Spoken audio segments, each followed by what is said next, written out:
Je suis très heureux de vous rencontrer aujourd'hui. Après la séquence qu'on a vécue hier de 11 h à midi, où j'animais une autre conférence sur le thème de méditer, c'est toute une aventure, où je reprenais mon parcours de méditant depuis 15 ans et un peu les grands événements de ma vie et comment la méditation a soutenu ces événements de ma vie. Peut-être que certains d'entre vous étaient là hier. Est-ce que certains d'entre vous étaient là hier? Non, super. Donc je ne rencontre que des nouvelles personnes pour le moment. J'avais à cœur aujourd'hui de partager quelque chose qui est peut-être un peu méconnu ou tout de moins ou qui fait l'objet d'idées reçues. C'est qu'est-ce que peut m'apporter la pratique de la méditation de pleine conscience.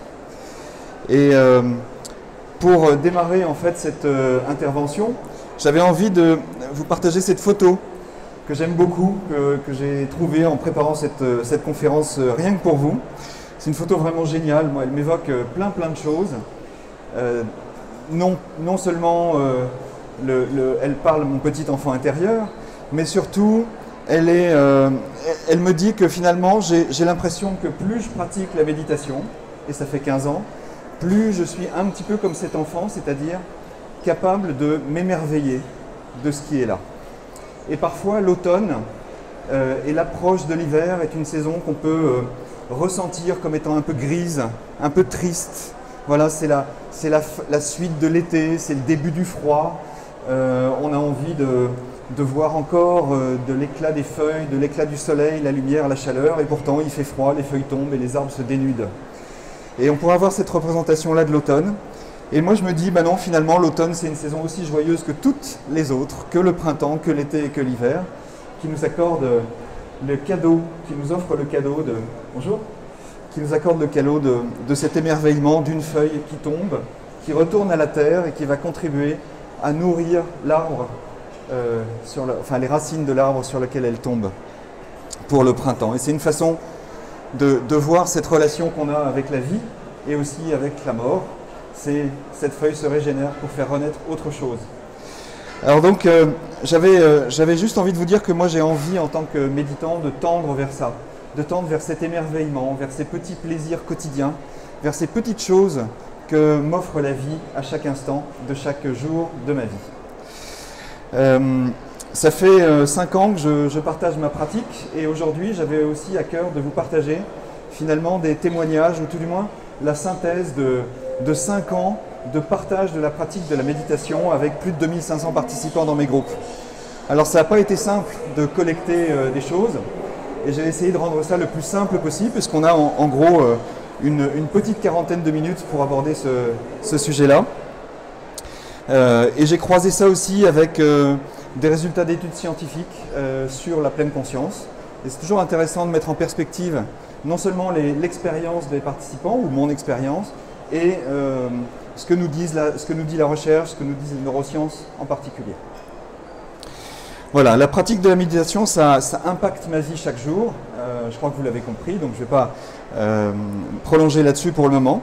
Et je voudrais juste avant de démarrer, honorer la présence de mon fils qui est là et avec qui j'ai vraiment beaucoup de joie à partager ce moment. C'est chouette, merci Guéraud. Voilà, je m'appelle Stéphane No, je pratique depuis un petit moment et en même temps j'ai l'impression que j'ai commencé hier. Et c'est incroyable de voir que finalement je suis toujours sur un chemin et que ce chemin s'éclaire un peu différemment chaque jour et pas toujours comme je l'attends.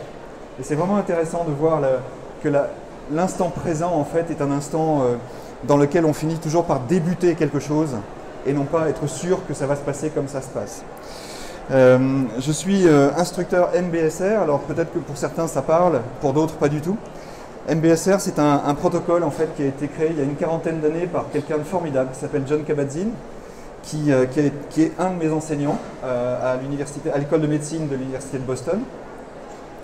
Et voilà, c'est un programme de 8 semaines de réduction du stress basé sur la pleine conscience, mais en réalité, on vient pour réduire et apaiser ces tensions et on repart avec énormément de joie, d'amour et de bienveillance. Donc c'est quelque chose qui est vraiment très refondateur. J'ai fondé Comment ça va, qui est en 2014, donc il y a 5 ans, enfin presque 5 ans, voilà, parce que j'avais à cœur il y a 5 ans de partager ma pratique de la méditation. Elle m'a fait beaucoup de bien jusqu'à maintenant, surtout dans les périodes difficiles de ma vie. J'ai dû liquider les entreprises que je gérais il y a une dizaine d'années, j'ai divorcé, j'ai fait une dépression où je suis resté 6 mois à l'hôpital.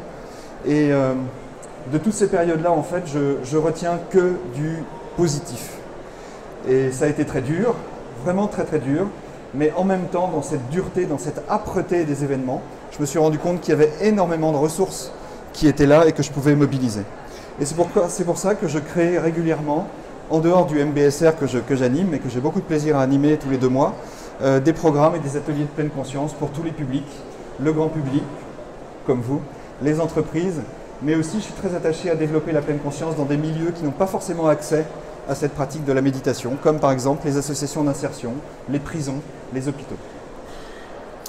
Et je fais partie de l'équipe d'Émergence à Bruxelles, qui est une très belle association créée il y a 10 ans, qui facilite et qui diffuse la pratique de la pleine conscience partout en Belgique, de manière très très engagée. Voilà, je ne suis pas venu tout seul non plus, en dehors de Guérand qui est avec moi. Je suis venu avec un très très bon ami qui s'appelle mon coussin. Mon coussin de méditation sur lequel je me suis assis ce matin, sur lequel je m'assois tous les jours. Et c'est vraiment lui, hein. C'est vraiment lui, il est ouvert comme ça. Alors il est peut-être un peu usé au niveau des coutures parce que mes fesses sont un peu lourdes parfois. Et puis surtout, il a vécu toutes les aventures que j'ai vécues quand je pratiquais, mais j'y reviendrai un petit peu plus tard. Donc, bienvenue à mon coussin aussi. Et merci de l'accueillir comme moi, comme vous m'accueillez chaleureusement. Alors ce matin, je voudrais aborder ces différents sujets-là. D'abord, qu'est-ce que c'est vivre à l'instant présent? Et puis ensuite, qu'est-ce que la pratique de la pleine conscience apporte à chacun d'entre nous, ou peut apporter potentiellement à chacun d'entre nous sur notre santé, notre intériorité, notre relation aux autres, la planète et notre vie quotidienne. Vaste programme pour le temps qui nous reste, mais on va essayer d'y aller à la fois simplement et très directement. Et on verra ensuite rapidement à la fin comment on peut se mettre à la pratique de la méditation si toutefois vous avez l'élan après cette présentation de vous y mettre, et si vous méditez déjà, comment vous pouvez soutenir votre pratique, parce que c'est important de régulièrement en fait pratiquer tous les jours. Ça va? Est-ce qu'on est là pour la même chose? Ça vous va comme programme? Je vois des têtes comme ça, c'est chouette, merci. Bienvenue, entrez. On démarre juste. Voilà. Alors, quand j'ai croisé Jon Kabat-Zinn aux États-Unis à l'école de médecine de l'université de Boston et son équipe qui m'a formé, une des choses que j'ai retenues très très vite, c'est nous n'avons que des instants à vivre. En fait, je me suis rendu compte qu'au fur et à mesure de ma pratique, la vie se déroule au présent et pas comme mon esprit voudrait qu'elle se déroule, c'est-à-dire dans les ruminations du passé ou dans les projections dans le futur. Moi, quand je respire, cette respiration-là, c'est maintenant. C'est pas il y a 5 secondes, et c'est pas il y a 10 secondes, et c'est pas dans 10 secondes. Essayez de respirer il y a 5 minutes, essayez de respirer dans 3 minutes, c'est difficile. Donc ça se passe vraiment juste maintenant, là. Et au fond, s'il y a une chose à retenir de cette présentation, c'est que la pratique de la pleine conscience nous amène progressivement, en apaisant nos tensions, à retrouver nos ressources profondes, nos qualités de cœur, comme par exemple la bienveillance et la joie. Ça nous permet de cultiver notre capacité à être résilients, c'est-à-dire à affronter les difficultés telles qu'elles se présentent et à faire dans cette difficulté en sorte que nous trouvions un nouveau mouvement qui nous permette d'aller plus loin que simplement rester scotché en fait dans la difficulté.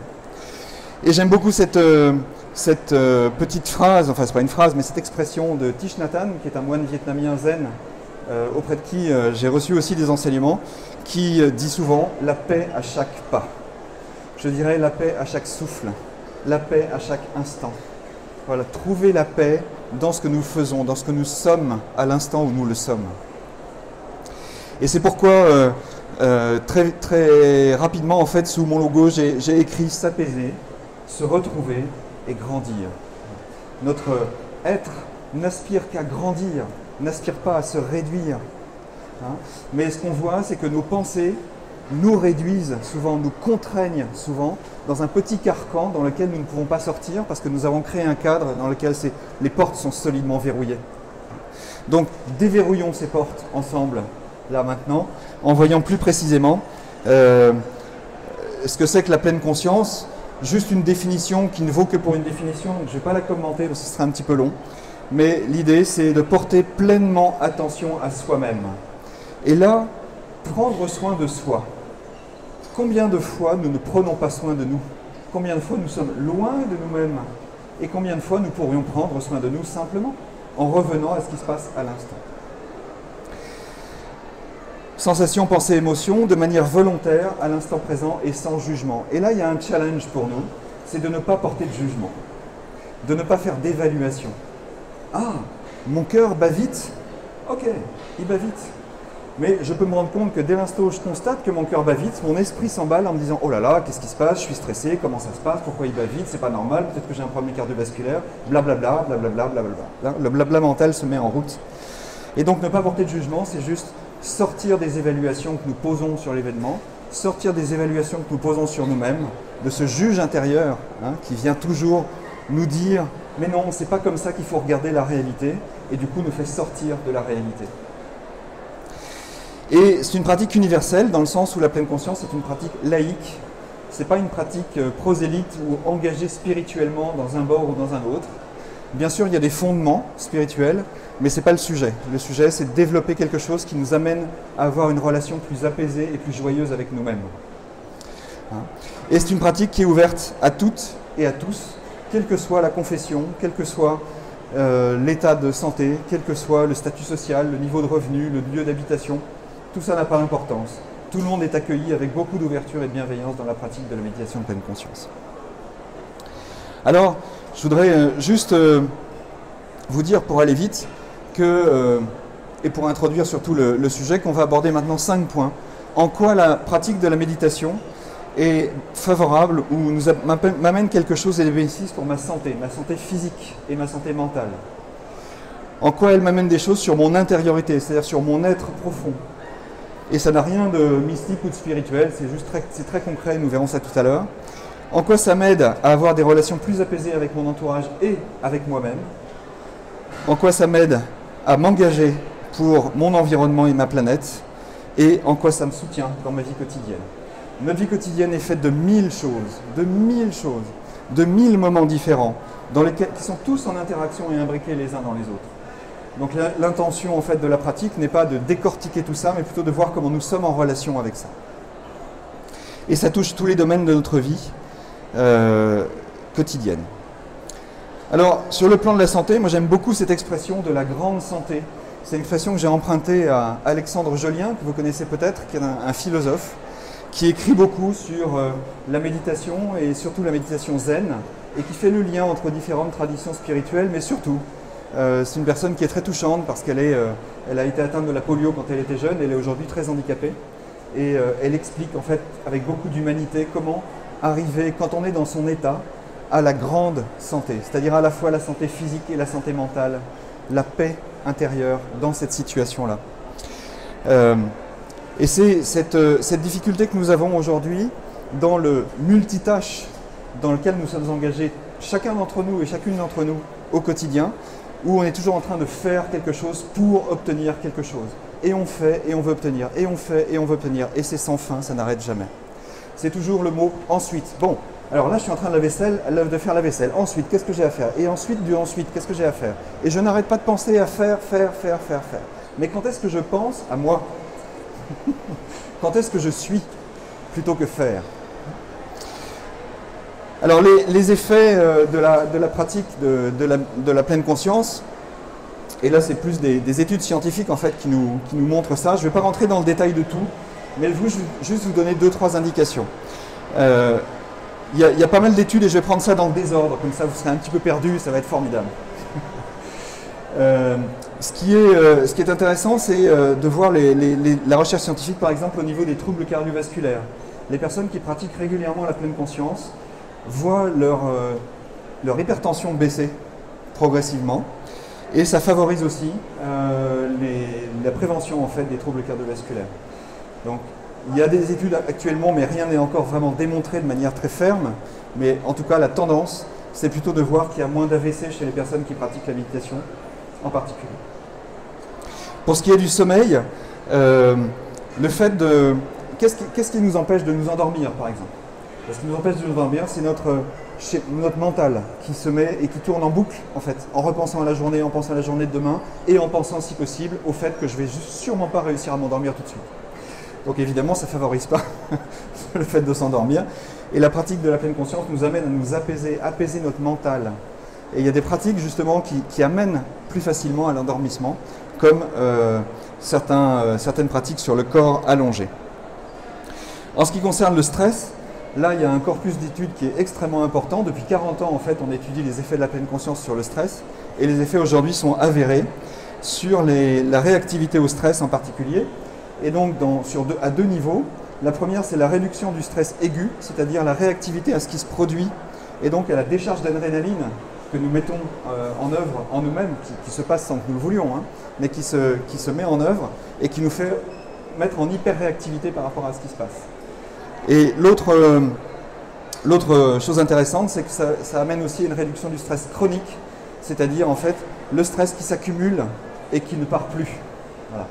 Et cet état de tension permanent dans lequel nous sommes et que nous augmentons, hein, un peu comme un vase qu'on remplit d'eau, eh bien l'eau continue à rentrer dans le vase au fur et à mesure des petits stress aigus de notre réactivité au stress. Et donc la pleine conscience amène pas mal de bons résultats en fait sur cette question-là, par la régulation en fait, puisque le stress c'est un phénomène d'abord physiologique, par la réduction de la production d'hormones du stress et par l'activation des systèmes nerveux qui favorisent l'apaisement. Pour ce qui est de la régulation des émotions également, il y a beaucoup de résultats sur cet aspect-là. Ça touche aussi à la réactivité. Mais ce qui concerne la réduction des émotions, il y a beaucoup d'études en IRM qui sont faites sur le cerveau des personnes qui méditent. Et on voit très nettement que la partie du cerveau qui régule les émotions, qui est le cortex préfrontal, et qui nous aide à prendre les bonnes décisions par rapport aux émotions, cette partie du cerveau en fait augmente de taille au fur et à mesure de la pratique de la méditation. Alors on a de la place, hein, donc il n'y a aucun problème, ça peut augmenter, il n'y a pas de souci.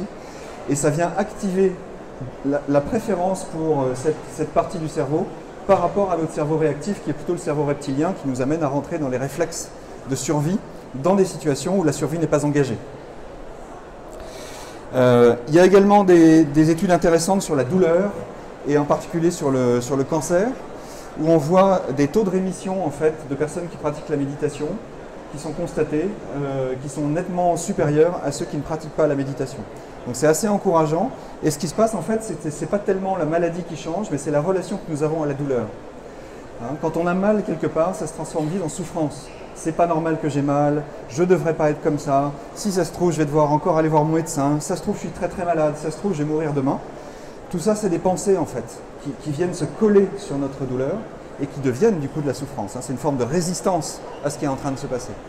Et l'acceptation, on y reviendra tout à l'heure, nous aide, l'acceptation de l'état dans lequel nous sommes, tel que nous sommes, nous aide à réduire notre stress de la douleur et du coup nous aide aussi à cultiver des capacités physiologiques pour guérir plus vite. Et enfin, un sujet qui nous intéresse un petit peu tous, en tout cas moi je sais qu'en ce moment ça m'intéresse beaucoup, c'est la prise de poids et la reprise de poids dans un régime. Et là on a des effets aussi très intéressants de la pleine conscience sur la reprise de poids et la réduction du taux de personnes qui reprennent du poids après avoir fait un régime. Évidemment si ce régime est un régime sain et pas un régime protocolé marketing. Hein, voilà, un vrai régime diététique.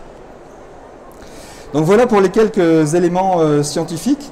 Pour ce qui est du MBSR, ce qui est intéressant aussi, c'est de voir que de manière assez immédiate, on a une meilleure tolérance à la douleur et une meilleure gestion du stress après avoir participé à un programme de 8 semaines. Ça c'est intéressant aussi, c'est que le fait de travailler pendant 8 semaines, 8 séances en collectif, plus 45 minutes par jour pendant 8 semaines, nous amène à une meilleure gestion de notre stress et de notre anxiété et développe nos capacités à avoir une immunité plus forte. Prévention de la rechute dépressive, il y a des travaux très très intéressants de Christophe André en particulier à Sainte-Anne à Paris qui travaille beaucoup sur ce sujet de la rechute dépressive depuis 25 ans et qui a démontré ça dans son service et ça a été conforté par de nombreuses études scientifiques internationales. Et l'amélioration du système cardiovasculaire, j'en ai parlé aussi. Donc vraiment, pratiquer la méditation, c'est quelque chose qui est bon pour notre santé physique et pas uniquement pour l'apaisement de notre mental. Qu'est-ce qu'il en est maintenant de notre, moi j'appelle ça l'intériorité parce que je n'ai pas trouvé de meilleur nom. mais on va détailler ce que c'est. L'idée, c'est et si je prenais soin de moi? Et si je cultivais ma sagesse, ma joie, ma paix? Waouh, ça c'est un vrai programme. Dans notre monde un peu tourbillonnant, c'est quelque chose qui peut nous paraître un peu inaccessible. Et pourquoi est-ce que c'est si difficile de prendre soin de soi? Pourquoi est-ce que c'est si difficile de prendre rendez-vous avec soi? Si vous regardez votre semaine, juste celle qui vient de se passer ou même hier, combien de fois avez-vous pris rendez-vous avec d'autres et combien de fois avez-vous pris rendez-vous avec vous? Juste pour prendre du temps pour vous faire du bien, pour vous reposer, pour respirer, pour faire du sport. Il y a des chances que ce soit très déséquilibré. Et donc l'idée c'est vraiment de continuer à prendre rendez-vous avec soi et de cultiver la bienveillance. Et là j'ai beaucoup de témoignages sur ce sujet-là qui posent en fait des mots vraiment que je trouve très touchants et très forts. Accueillir, s'accueillir, accueillir ce qui se passe, plutôt que de résister, plutôt que de refuser, plutôt que de condamner, plutôt que de juger. Accueillir. Si ça se passe, ça se passe. Et c'est pas moi en disant que ça se passe pas que ça n'existe plus. Ça existe encore, c'est toujours là. Hein? S'il pleut et que je sors dehors, je peux toujours refuser qu'il y ait de la pluie, il pleut quand même. Pourquoi est-ce que j'accueille pas ça avec bienveillance plutôt que de rentrer dans la pluie en disant ah, c'est quand même pas normal et de ronchonner pendant un quart d'heure sur le fait qu'il pleuve et que vous n'avez pas pris de parapluie? C'est finalement un peu un manque de bon sens aussi. Mais bon, on est comme ça et on a cultivé ça pendant des années. Le lien corps-esprit est quelque chose qui est très intéressant aussi, c'est que notre corps, moi je constate dans les partages avec mes participants que très très vite, dès la première séance, ils reprennent contact avec leur corps. Et ils se rendent compte que si leur esprit est très encombré, anxieux, agité, le simple fait de revenir au calme du corps, par exemple dans la respiration, amène l'esprit assez systématiquement à se poser et à s'apaiser. Et donc il y a une connexion directe entre le corps et l'esprit. Il y a bien l'un des deux qui à un moment est en paix. Et si je me sens stressé, je veux toujours tout de suite voir que j'ai des réactions physiques au stress. Je suis contracté, tendu, je transpire, j'ai mal à la tête, ça me gratte de partout, etc., etc. Il y a des manifestations physiologiques du stress. Et c'est vraiment intéressant de voir que dès l'instant où j'accueille ces sensations désagréables, mon esprit commence à s'apaiser et ces sensations-là s'apaisent. Ça nous amène à poser un mot qui est vraiment important, c'est le discernement. Et peut-être que c'est ça la sagesse. C'est, je crois, Épictète ou Marc Aurèle, je ne sais jamais lequel des deux, qui dit, alors je vais le dire, je me souviens jamais de la citation exacte, mais qui dit puissé-je avoir la sagesse d'accepter ce que je ne peux changer, d'accepter ce que je peux changer et de savoir en faire la différence. C'est vraiment ça qu'on cultive. C'est ne pas lutter contre ce que je ne peux pas changer. C'est ne pas vouloir dépenser de l'énergie pour quelque chose que de toute façon ne changera pas. Mais plutôt de voir dans ce qui ne peut pas changer, il y a toujours des poches sur lesquelles je peux avoir de l'impact. Et la pratique de la méditation m'aide à voir clairement les situations telles qu'elles se présentent. Mais quand je suis contraint par mon esprit, qui me pose un cadre restreint pour voir une situation tendue, par exemple, eh bien, il ne voit que la tension dans la situation, il ne voit pas les opportunités qui me sont offertes. Et donc cette clairvoyance-là se développe par la méditation, et c'est ce qu'on appelle le discernement. Et puis enfin, le mot écouter, méditer, c'est observer. C'est pas juger, pas agir, c'est observer. Et ça crée un terrain qui nous permet de faire des choix dans ce que nous avons vu. Et peut-être qu'il y a des choix que je n'avais pas vus. Peut-être que l'univers de choix, le périmètre dans lequel je suis est bien plus large que celui que je crois. Voilà, et on apprend vraiment à écouter dans la pratique, et en particulier dans cette question de « Ah oui, je viens sur mon souffle, et à l'extérieur il y a du bruit, alors mon esprit part dans les bruits, et je reviens à mon souffle, mais mon esprit est de nouveau attiré par les bruits, et je reviens à mon souffle, et je fais des allers-retours en permanence. » Et c'est ça la pratique, c'est pas plus que ça. Et c'est déjà tout ça, si j'ose dire, parce que c'est pas forcément si simple, et mon copain le poussin en est témoin. Voilà. Et dernier point par rapport à ça, qui est très intéressant et très important, c'est qu'est-ce qui me nourrit. Et il y a de très très belles pratiques, en particulier dans la 7e séance du NBSR, mais pas que, on peut la faire évidemment indépendamment de ça, c'est de se poser la question, mais qu'est-ce qui me nourrit au fond?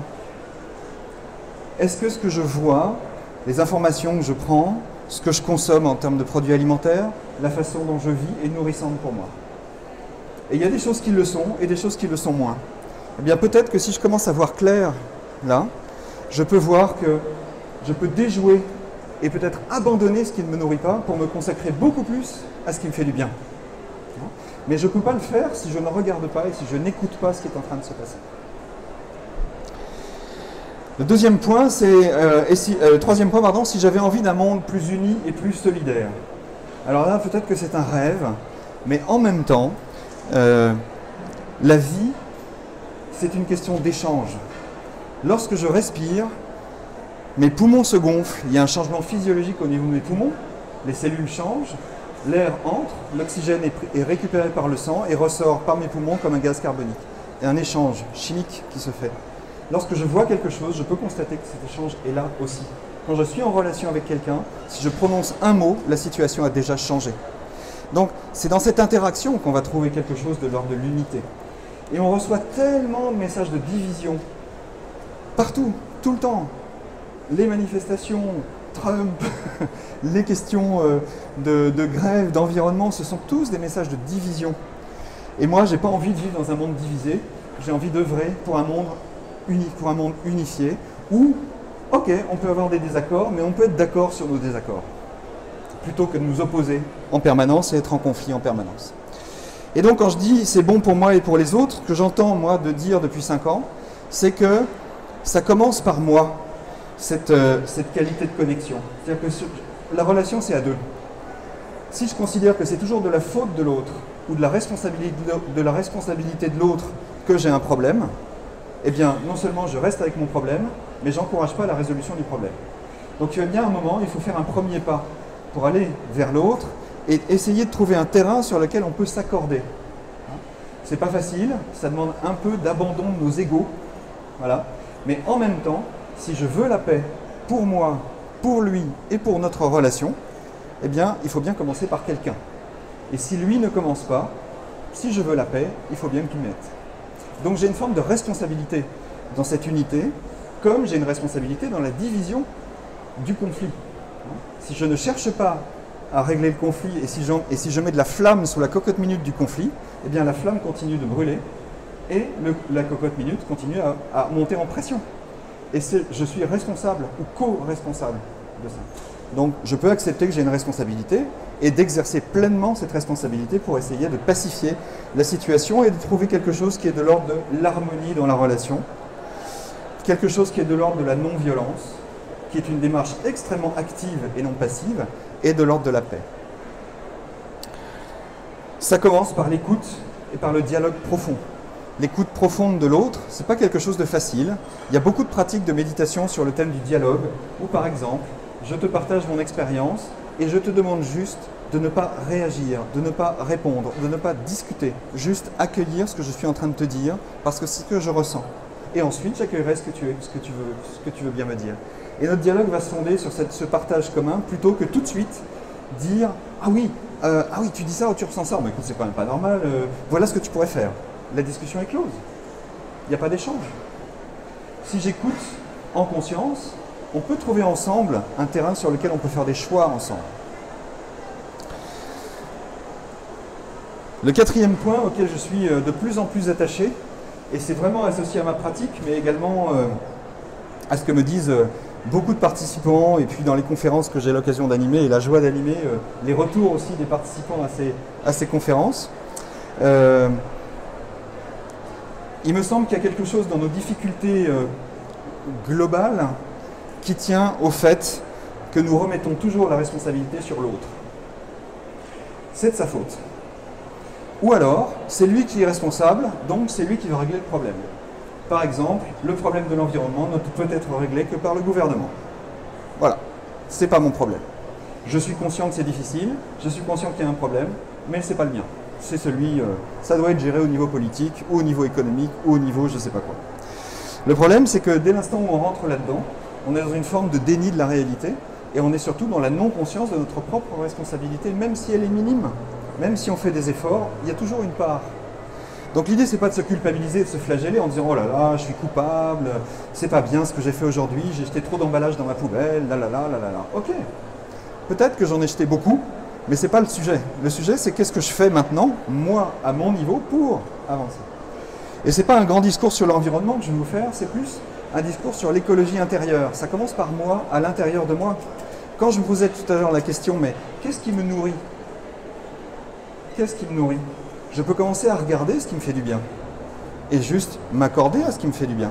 Si je considère que l'environnement dans lequel je vis, chez moi, à l'extérieur, sur la planète, ne me convient pas, eh bien je peux commencer déjà moi à changer de relation avec ça et en me disant c'est ok, je peux avoir ma part. Un peu comme le colibri, je peux avoir ma part. Et c'est vraiment intéressant de voir que après avoir suivi un programme MBSR, il y a pas mal de participants qui s'engagent dans une association, dans quelque chose de concret chez eux, un petit truc, un changement de mode alimentaire, un changement vers le zéro déchet, moins prendre sa voiture, etc. Des prises de conscience. Mais pas pour dire « Oh, il faut absolument faire quelque chose parce qu'on m'a dit de le faire », c'est parce que j'ai conscience, moi, que peut-être, si j'apporte ça, j'apporte une petite pierre à l'édifice d'un monde qui me convient mieux. La question qui est juste derrière et qu'on vient souvent investiguer dans la pratique de la méditation, c'est dans quel monde je veux vivre? Dans quel monde je veux vivre? C'est-à-dire pas le monde qu'on va m'imposer, le monde que je veux voir, moi, pour mes enfants, pour les enfants de mes enfants. Et quand on commence à regarder ça lié à qu'est-ce qui me nourrit, ben je vois tout de suite que j'ai un champ d'action possible. Et c'est formidable. C'est une bonne nouvelle. C'est une très très bonne nouvelle. Et il n'y a vraiment pas à culpabiliser ou à se faire la leçon en disant j'aurais dû le faire avant. Non, ok, on commence maintenant et ça va. C'est pas un souci. Et le fait de... Vous voyez, par exemple, pour moi, j'ai réalisé une chose dans 2 expériences. La première, c'est dans mon expérience de méditation, de méditant. Et la deuxième, c'est quand je suis parti en expatriation au Cambodge. Je suis parti 2 ans, je suis revenu il y a 5 ans pour travailler dans des projets humanitaires en faveur de l'éducation des enfants. Et quand je suis arrivé là-bas, c'était assez étonnant d'ailleurs, parce que je suis arrivé en me disant, bon, je vais faire en sorte qu'on puisse créer des écoles pour que tous les enfants des villages de tout le Cambodge, de tous les villages de tout le Cambodge, puissent aller à l'école dans 2 ans. Waouh. Moi tout seul. Ouais. Et cette croyance-là était renforcée par surtout les jeunes qui arrivaient en volontariat dans les ONG. Et moi je travaillais aussi dans plusieurs ONG sur ce sujet-là. Et qui me disaient la même chose. On va changer le Cambodge. On va sauver le Cambodge. Formidable. Ouais. Super. Tous ensemble, on va tout sauver. Ouais. Et je me suis rendu compte très très vite que dans ce pays-là, comme d'ailleurs dans la vie, je ne pouvais changer que ce qui était à ma portée. Et avec beaucoup d'humilité, j'ai rabaissé mes ambitions en me disant, ok, déjà, si j'arrive dans un village à ce que 5 enfants puissent avoir des livres pour apprendre à lire et avoir un enseignant qualifié pour leur apprendre à lire, waouh, c'est 5 personnes, c'est énorme, énorme. Voilà, donc juste pour vous dire que ce que je vous fais partager là, c'est vraiment ce qu'on vit dans la pratique. C'est ne pas vouloir tout changer. Si je me sens stressé et que j'arrive dans un programme MBSR, si je me dis dans 8 semaines, je dois plus être stressé, je dois être en paix, je dois être joyeux, je dois tout accueillir, et que tous mes problèmes de couple, tous mes problèmes de boulot, tout va être réglé, ça va être formidable, il y a des chances quand même que ça ne marche pas. Voilà. Donc, pratiquer la pleine conscience, c'est être conscient, pleinement conscient. C'est pas prendre des fantasmes pour des réalités, parce que là, il y a des chances quand même qu'on rencontre une émotion qui est bien connue, 2 émotions bien connues, la frustration et la culpabilité. Moi, je n'ai pas envie d'être frustré, ni de me sentir coupable. Et donc, cette pratique est une façon de s'engager, de se mettre en mouvement. Et c'est vraiment intéressant de se mettre en mouvement et de voir comment on se sent quand on se met en mouvement. Peut-être que le mouvement n'est pas tout à fait ajusté au départ, mais si je ne fais pas un pas, je ne sais pas. Donc, une façon de s'engager et de voir que finalement, eh ben, je peux changer de lunettes. Je peux voir le monde tel qu'il est plutôt que comme je voudrais qu'il soit. Et commencer par là. Et quand je vous ai dit tout à l'heure, nous n'avons que des instants à vivre, c'est que la vie se déroule au présent, comme je vous l'ai dit. Et donc pourquoi est-ce que je voudrais changer ce qui se passe dans 20 ans sur 50 millions de personnes, alors que je peux déjà peut-être changer dans un instant la relation que j'ai avec mon fils, avec un ami, avec quelqu'un. Commençons par ça. Commençons petit. Des petits pas et des petits pas, des petits pas. La paix à chaque pas. Avec beaucoup d'humilité, on n'est pas des super-héros. Et la pratique est en fait un formidable espace de liberté dans lequel on peut trouver des choix et on va vers là où ça nous semble juste d'aller. On n'est pas obligé d'aller partout, on n'est pas obligé de courir comme des suractivistes de l'action engagée, mais plutôt s'engager dans ce qui nous paraît juste. Pour ma part, ça a été de changer de régime alimentaire pour réduire la souffrance animale et me faire du bien physiquement. Ça a été de m'engager dans le zéro déchet. Ça a été de m'engager chez Émergence pour financer des projets à vocation sociale et d'insertion des jeunes et l'aide aux migrants. C'est ce genre de choses. Je ne change pas le monde, je change un tout petit peu, ou je contribue à changer un tout petit peu ce qui est autour de moi, et c'est déjà énorme. Et dans la vie quotidienne, j'aime beaucoup cette expression de exhausteur de vie. Vous savez, dans les produits industriels, il y a les exhausteurs de goût. Voilà. Le truc qui fait que vous avez l'impression que ça a du goût. Alors déjà, c'est une mauvaise nouvelle parce qu'au début, ça n'avait pas de goût, et donc on met un truc pour que ça en ait. Et en général, ce truc, c'est un truc chimique à base de sel. Donc c'est en plus addictif. Donc ça ne fait pas beaucoup de bien. Mais dans la pleine conscience, c'est un peu différent. Et l'expression exhausteur de vie, je la dois à la formidable instructrice qui me supervise. Parce que quand on est instructeur MBSR, on peut s'engager dans un chemin de supervision et de certification, comme les coachs. Et un jour, elle me dit, tu sais Stéphane, pour moi, la pleine conscience, c'est un exhausteur de vie. Alors j'ai trouvé ça tellement chouette de dire, ah, ça veut dire que je peux mettre du goût dans ma vie. Ouais, génial. Alors je mets du goût dans ma vie. Et ce que j'entends dire par les personnes qui pratiquent et que je côtoie ou dans les groupes que j'anime, c'est ce que dit Jon Kabat-Zinn en fait. C'est goûter la vie. J'aime beaucoup ce goûter. Voilà, savourer ce qui est là, même ce qui est difficile. Parce que la pleine conscience, ça ne change pas la vie. La pleine conscience, ça change le regard que nous avons dessus, et ça nous aide à aller dans quelque chose qui est accueillant. Si c'est difficile, c'est difficile. C'est pas parce que je médite que la situation n'arrivera pas. Mais par contre, je peux l'aborder avec une forme de joie apaisée, de joie tranquille, en me disant « Waouh, ah ouais, ok, là je vois que c'est difficile. Qu'est-ce qui se passe ?» Plutôt que « Encore, mais pourquoi moi? Pourquoi ça m'arrive encore? J'en ai ras-le-bol, je vais encore être stressé, je ne vais pas dormir cette nuit. » Vous voyez la différence? Il se passe exactement la même chose. Une situation arrive et j'ai deux façons de la regarder. Bon. Donc goûter ces moments-là, c'est voir dans les difficultés des opportunités. D'être capable de voir qu'il y a de l'espace dans tout ce qui arrive et de goûter les moments simples. Mais c'est aussi de goûter les moments simples de la vie quotidienne. Marcher, descendre les poubelles. Oui. Faire la vaisselle, boire du thé, manger. Tous ces petits moments en fait de notre vie quotidienne peuvent être savourés vraiment ils ont énormément de valeur et de saveur. C'est toutes petites choses. Dans le MBSR, on fait un exercice avec un grain de raisin sec qu'on déguste en un quart d'heure. Un grain de raisin. Je peux vous assurer que pour la plupart des participants, c'est une expérience assez déroutante parce que certains disent qu'ils n'aiment pas, d'autres qui disent que s'ils n'en mangent pas trois, ça n'a pas de goût. Et le fait de le manger tout doucement nous amène à juste être connecté à nos cinq sens. On voit, c'est fripé, c'est marron, ça sent quelque chose. On peut le faire rouler à l'oreille, ça crépite, ça a une odeur assez intense et ça a un goût extraordinaire. Dans ce petit machin-là, qui est juste un petit grain de raisin sec. Donc c'est vraiment intéressant de voir combien on peut banaliser notre vie, combien on peut banaliser les moments, combien on peut banaliser les petites choses du quotidien. Remettons de la saveur là-dedans, remettons de la joie, remettons de la douceur, remettons de l'enthousiasme dans ces tout petits moments de vie. Et ce qui est assez marquant, c'est un texte de Thich Nhat Hanh dont je vous ai parlé tout à l'heure, dans un de ses livres qui s'appelle « Le miracle de la pleine conscience », qui parle de faire la vaisselle en pleine conscience.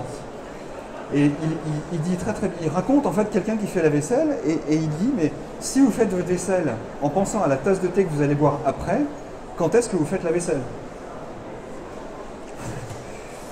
Voilà. Et si vous pensez toujours à votre tasse de thé qui va arriver dans 5 ou 10 minutes, quand vous boirez votre tasse de thé, à quoi penserez-vous? Autrement dit, comment je profite du miracle de la vie? Comment je profite d'une contrainte, qui pour moi peut être une contrainte, que j'identifie comme une corvée. Si je rentre dedans, c'est une corvée, c'est sûr que ça va devenir une corvée, ça va être assez pénible.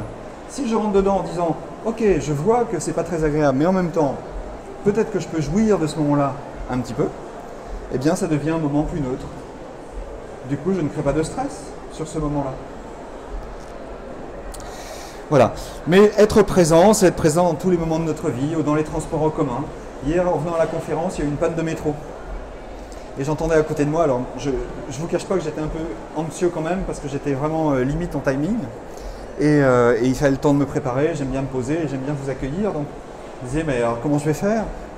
C'est encore Transpol, encore un problème technique, encore le métro qui s'arrête, encore du stress, encore les gens qui râlent, encore. Mais tout ce temps-là, j'étais pas là. J'étais dans ma tête, mais j'étais pas juste en train de me dire, ok, le métro est arrêté. Est-ce que je peux changer ça? Non. Alors, pourquoi je me prends la tête? Je peux pas changer, mon énergie, reviens à toi Stéphane, respire, ouf, et regarde ce qui se passe. Regarde cette belle pièce de théâtre qui est en train de se jouer devant toi, de tous ces gens qui sont énervés et toi t'es calme. Ouais. Comment? Oui, absolument. Absolument. Et j'entends aussi pas mal de partage des personnes avec qui je suis en groupe sur les problèmes de couple en particulier. Et un partage très touchant, très récent, d'une femme qui ne s'entendait plus avec son mari et qui avait décidé de se séparer. Puis elle est venue faire le MBSR et au bout d'un certain nombre de séances, je ne sais plus, 5-6 séances, donc après les séances sur le stress, elle vient me voir, elle me dit, tu sais, c'est incroyable ce qui vient de se passer. Ça fait 3 ans qu'on ne peut plus se parler, ça fait 3 ans que j'attends qu'il change. Et bien là, il a vu que moi j'étais en train de changer et on a pu renouer le dialogue et on a enfin pu se parler de nos problèmes. C'est formidable. Je ne sais pas si le problème est réglé, mais en tout cas ce qui est sûr c'est que la tension s'est apaisée. Voilà pour ce rapide point sur les apports de la méditation en pleine conscience, sur les 5 domaines dont je vous ai parlé. Il faut juste voir que parfois on arrive dans un programme de méditation ou on arrive dans la pratique en se disant « Oh, je vais créer une bulle, je vais m'isoler du monde et je vais ne plus penser. Qu'est-ce que je serais bien quand je serais isolé du monde ?» Bah oui, mais si tu es isolé du monde, tu es isolé. Et la pratique de la méditation, ce n'est pas une pratique d'isolement, c'est une pratique de connexion. Connexion à moi, connexion à ce qui est là, en moi, à l'extérieur de moi et tout autour. Je fais partie d'un système mouvant en permanence et je prends conscience que je suis une partie de ce système-là. Et donc, ça serait important de cultiver certaines attitudes dont je n'ai pas le temps de parler aujourd'hui, mais ce qu'on voit, c'est que c'est un vrai chemin. Alors, comment on fait pour s'y mettre? Si vous pratiquez déjà la méditation, merci. Si vous pratiquez déjà la méditation ou si vous avez envie de vous y initier et de voir un peu à quoi ça ressemble, il y aura en janvier un programme MBSR qui démarrera à Lille, à Mouveau et en Belgique. Donc j'aurai 3 sessions en même temps dans la même semaine. Je vous encourage vraiment à considérer cette possibilité si vous en avez le temps. C'est un investissement énorme juste pour prendre soin de vous, ça vaut la peine. Et pour prendre rendez-vous avec vous-même, comme je disais tout à l'heure. Et au mois de mars, j'organise pour la première fois un stage résidentiel de 4 jours et demi, j'ai mis 5 jours, et c'est 4 jours et demi à Mouveau, dans lequel on aura l'occasion d'explorer différents aspects de la pratique de la méditation, en partant de notre rythme de vie, pour aller vers quel est l'élan que j'ai envie de donner à ces rythmes-là, et qu'est-ce que j'ai envie d'apaiser, qu'est-ce que j'ai envie d'accélérer. Et je ferai ça avec un autre instructeur parisien qui travaille dans le domaine de la santé, qui est d'une très grande sensibilité, ça va être un moment absolument magnifique. Et puis il y aura aussi, vous l'avez sur votre planning, des marches méditatives, des journées thématiques. En janvier, il y aura une journée sur le corps, renouer avec son corps et regagner en sérénité. C'est reprendre contact avec notre corps. Il y aura des pratiques de méditation, de yoga, de danse, de chant, il y aura un peu de tout dans cette journée-là. Je fais ça aussi avec une autre instructrice qui est à Lille, qui est une magnifique personne pour animer ça. Des ateliers et des interventions en entreprise. Voilà, le mot de la fin, c'est juste, nous n'avons que des instants à vivre. Je voudrais juste revenir sur cette phrase-là. Jouissez, profitez, savourez, trouvez de l'espace, trouvez de la paix dans cet espace. Elle est là, elle est déjà là. N'allez pas chercher les choses à l'extérieur, revenez à l'intérieur de vous. Tout est déjà là, tout est déjà là. Merci beaucoup de votre attention. C'est rapide, mais j'étais chouette de partager ça avec vous.